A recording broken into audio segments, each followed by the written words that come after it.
नमस्कार मित्रों, स्वागत है पुनः एक बार विज्ञान के इस दूसरे प्रश्नोत्तर की श्रृंखला के दूसरे प्रश्नोत्तर के क्रम में, जहां पुनः हम वो इम्पॉर्टेंट प्रश्न लेके उपस्थित हैं जिसकी पेट परीक्षा में पूछे जाने की पूरी संभावना है। हमारा पूरा प्रयास है कि आपकी परीक्षा में कोई भी प्रश्न ऐसा ना हो जो आपसे छूट जाए, आप सारे प्रश्नों को हल कर सकें। मित्रों, अगर हमारी वीडियोज़ आपको लाइक लगती हैं, अगर अच्छी लगती हैं तो लाइक, शेयर और सब्सक्राइब जरूर कीजिएगा। प्रश्नों को शुरू करते हैं। पहला प्रश्न है प्रोटॉन की खोज, इलेक्ट्रॉन की खोज, न्यूट्रॉन की खोज, पॉजिट्रॉन की खोज, और इधर एक तरफ दूसरी तरफ हम देखते हैं कि चैडविक, जे थॉम्सन, रदरफोर्ड और एंडरसन, और कूटो की सहायता से इसको मिलाना है हमको। तो इस प्रश्न के उत्तर आप देख सकते हैं कि प्रोटॉन की खोज किसने की थी? तो प्रोटॉन की खोज की थी रदरफोर्ड ने। आप इसको ऐसे मिलाएंगे, प्रोटॉन की खोज रदरफोर्ड ने की थी। फिर देखते हैं हम इलेक्ट्रॉन की खोज। तो इलेक्ट्रॉन की खोज किसने की थी? तो इलेक्ट्रॉन की खोज की थी चैडविक ने। फिर पुनः न्यूट्रॉन की खोज आता है। तो न्यूट्रॉन की खोज किसने की थी? सारी थोड़ा सा यहाँ गलत हो गए हम। प्रोटॉन की खोज जो है, प्रोटॉन की खोज रदरफोर्ड ने करी थी, ठीक है। और इलेक्ट्रॉन की खोज जो है वो इलेक्ट्रॉन की खोज जे थॉम्सन ने की थी। इलेक्ट्रॉन की खोज किसने करी थी? तो जे थॉम्सन ने करी थी। प्लस न्यूट्रॉन की खोज किसने करी थी? तो न्यूट्रॉन की खोज चैडविक ने करी थी। और लास्टली पॉजिट्रॉन की खोज किसने करी थी?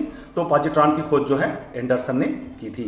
इस तरह हम ऑप्शन देखते हैं तो कौन सा ऑप्शन मिलता है? 3, 2, 1, 4, यानी ऑप्शन ख इस प्रश्न का सही उत्तर होता है। नेक्स्ट प्रश्न देखते हैं मित्रों।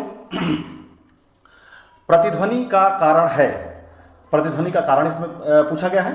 तो विकल्पों में देखते हैं ध्वनि का परावर्तन, ध्वनि का अपवर्तन, ध्वनि का अवशोषण या ध्वनि की चाल। तो प्रतिध्वनि का कारण क्या होता है? ध्वनि का परावर्तन। क्या होता है? ध्वनि का परावर्तन, यानी क ऑप्शन इसका सही हो जाएगा। अगला प्रश्न देखते हैं, निम्न में से कौन सा कथन ध्वनि तरंगों के संबंध में सत्य है? इनको ध्रुवित किया जा सकता है। क, ख ये निर्वात में चल सकती हैं। ग 0 पर इनकी चाल, 0 डिग्री सेंटीग्रेड पर इनकी चाल 332 मीटर प्रति सेकंड होती है। और घ सभी सत्य है। तो इस प्रश्न का उत्तर क्या हो जाएगा? 0 डिग्री सेंटीग्रेड पर इसकी चाल 332 मीटर प्रति सेकंड होती है, यानी विकल्प ग इसका सही आंसर है। नेक्स्ट प्रश्न देखते हैं हम। स्टील की गोली पारे में तैरती है क्योंकि? क हम देखेंगे, क क्या कह रहा है? क कह रहा है कि पारे में कोई वस्तु डूब नहीं सकती। ख पारे का घनत्व स्टील की अपेक्षा अधिक होता है। ग स्टील का घनत्व पारे की अपेक्षा अधिक होता है। या घ गोली तैर नहीं सकती। इस प्रश्न का उत्तर हो जाएगा कि पारे का घनत्व स्टील की अपेक्षा अधिक होता है, यानी विकल्प ख इसका सही आंसर हो जाएगा। सही आंसर क्या हो जाएगा इसका? विकल्प ख, पारे का घनत्व स्टील की अपेक्षा क्या होता है? अधिक होता है। मित्रों, नेक्स्ट प्रश्न देखते हैं। नेक्स्ट प्रश्न हमारे सामने हमारे स्क्रीन पे ये है, बैरोमीटर में पानी की जगह पारे का प्रयोग किया जाता है क्योंकि?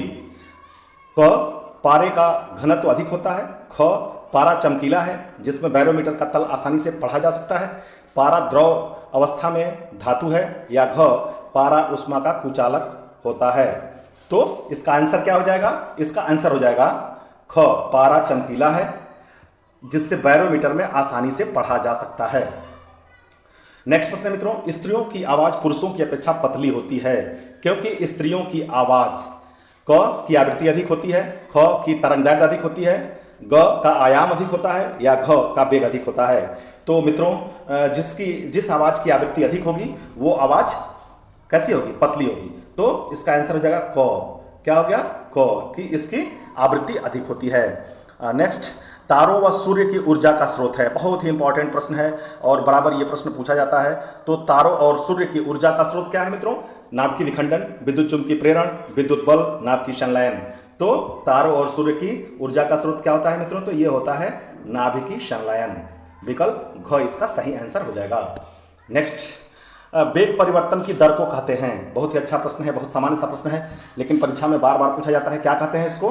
तो संवेग कहते हैं, त्वरण कहते हैं, आवेग कहते हैं, या बल कहते हैं। तो वेग परिवर्तन की दर को क्या कहते हैं? वेग परिवर्तन की दर को हम कहते हैं त्वरण।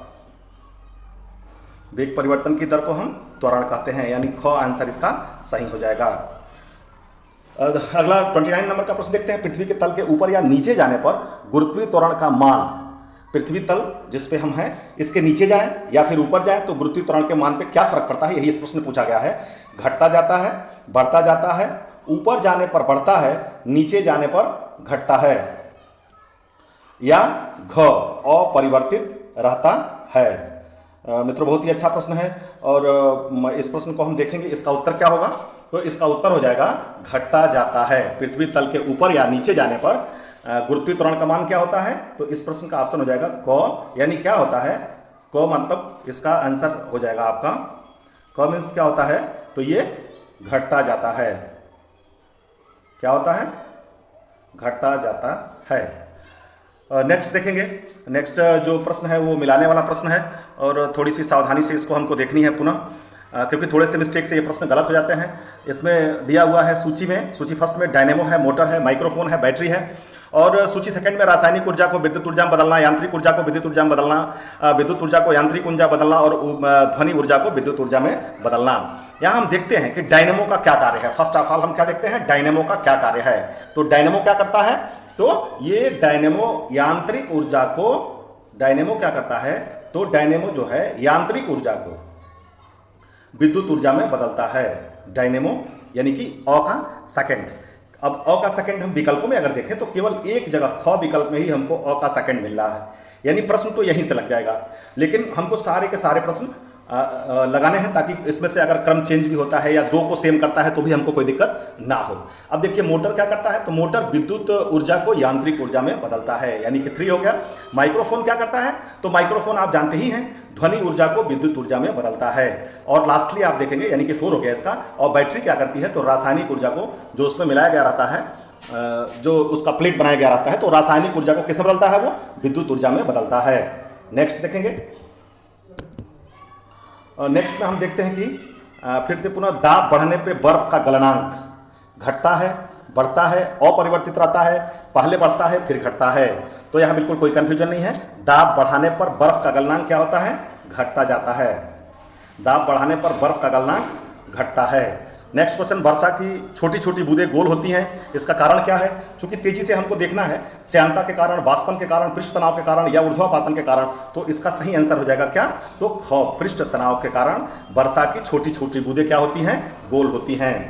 गर्मियों में सफ़ेद कपड़े पहने जाते हैं क्योंकि सफ़ेद कपड़े उष्मा के अच्छे अवशोषक होते हैं। मित्रों अगर उष्मा का अच्छा अवशोषक होगा तो उष्मा और अवशोषित करेगा, हमको और गर्मी कराएगा, तो ये तो हो नहीं सकता है आंसर। सफ़ेद कपड़े उष्मा के अच्छे परावर्तक होते हैं, हाँ ये आंसर जरूर सही है। वो क्या करते हैं, अपने ऊपर से सूर्य की किरणें जो आती हैं या गर्मी आती है उनको परावर्तित कर देते हैं। सफ़ेद कपड़े पसीना ज़्यादा सोखते हैं, बिल्कुल नहीं, और उपयुक्त में से कोई नहीं का प्रश्न ही नहीं उठता है। तो यहाँ यह प्रश्न क्या हो गया कि गर्मियों में सफ़ेद कपड़े पहने जाते हैं क्योंकि सफ़ेद कपड़े उष्मा के अच्छे परावर्तक होते हैं। नेक्स्ट देखते हैं।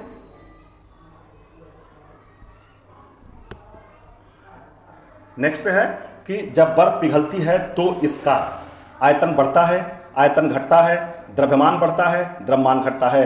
बहुत ही आसान, बहुत ही अच्छा प्रश्न है कि जैसे आप सोचेंगे जितना पानी है उतना ही बर्फ बना है, तो ऐसी कंडीशन में ये दिमाग में आ सकता है, आदमी सोच सकता है कि आयतन पे कोई फर्क नहीं पड़ेगा, लेकिन ऐसा नहीं है। जब बर्फ पिघलती है तो क्या होता है, इसका आयतन घटता जाता है, यानी कि ख आंसर इसका सही हो जाएगा।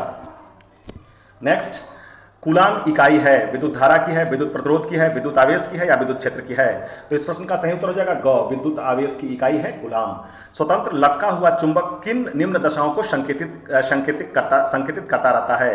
उत्तर पश्चिम, दक्षिण पश्चिम, पूर्व पश्चिम, निश्चित नहीं है, नहीं बिल्कुल निश्चित है, और ये इसका उत्तर हो जाएगा क, यानी कि उत्तर दक्षिण को दर्शाता है। नेक्स्ट देखते हैं।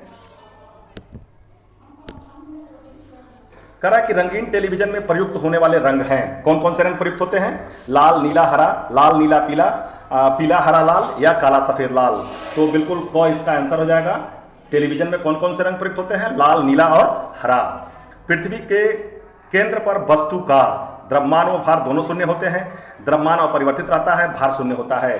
तो पृथ्वी के केंद्र पे क्या होता है, यही इसका सही आंसर है, द्रव्यमान अपरिवर्तित रहता है और भार क्या होता है, शून्य होता है। हवाई जहाज में फाउंटेन पेन से स्याही बाहर निकल आती है, क्यों बाहर निकलती है, तो सीधे अगर आंसर पे जाएंगे, इधर उधर नहीं जाएंगे, तो ऊंचाई बढ़ने से वायुदाब में कमी होती है। जिस वायुदाब पे भरा गया रहता है उससे क्या होता है, वायुदाब कम हो जाता है। ऐसी कंडीशन में क्या होता है, ऐसी कंडीशन में पेन से स्याही बाहर निकलने लगती है। नेक्स्ट देखेंगे, प्रकाश वर्ष इकाई है, किसकी इकाई है?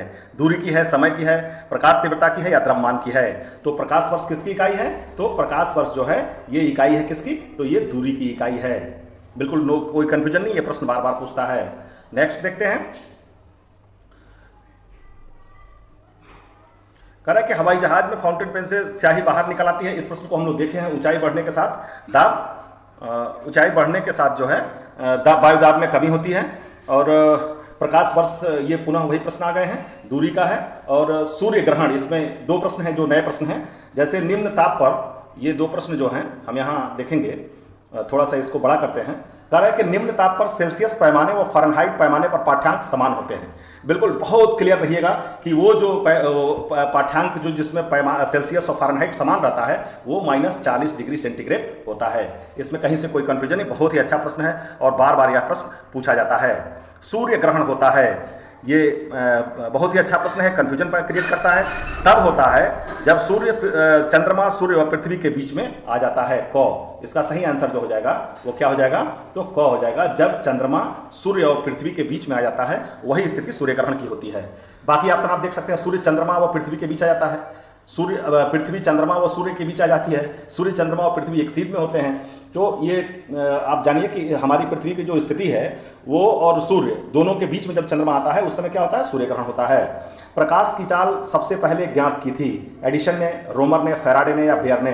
तो मित्रों इसका आंसर हो जाएगा ख, रोमर ने। प्रकाश की चाल सबसे पहले ज्ञात की थी रोमर ने। ठीक है, नेक्स्ट देखते हैं। नेक्स्ट में आएंगे तो अगला प्रश्न क्या है?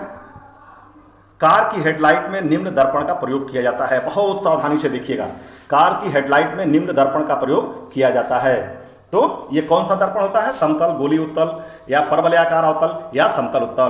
तो बिल्कुल नो कंफ्यूजन, जो कार के दर्पण में, कार की हेडलाइट में प्रयुक्त करते हैं उसे परवलयाकार अवतल दर्पण ही प्रयुक्त करते हैं। मित्रों पुनः 20-22 प्रश्नों के साथ ये हमारी सेकंड वीडियो विज्ञान की, तीसरी वीडियो जल्दी ही हम अपलोड करेंगे।